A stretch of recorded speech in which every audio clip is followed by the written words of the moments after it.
захід Білорусі, Гродзенський район. У вашій увазі нова рослина в моєму саді актинідія. Одразу хочу подякувати Миколая з города Брест за такі чудові саджанці.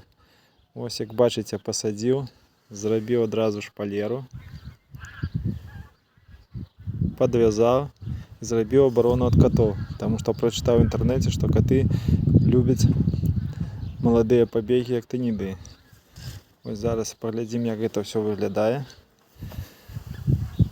Ось так.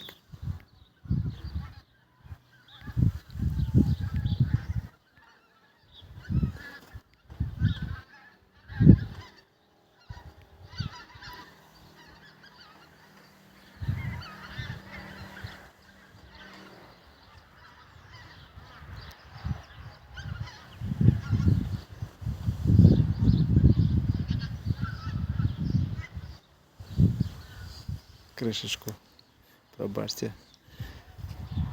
Ось така пригожа ліана.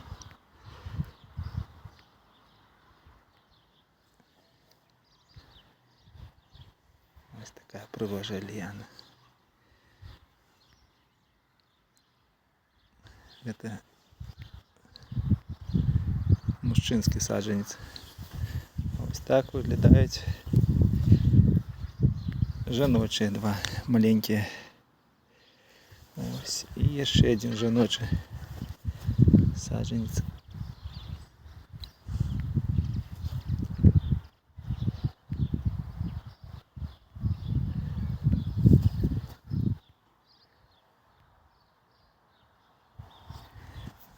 Ось така пригожость.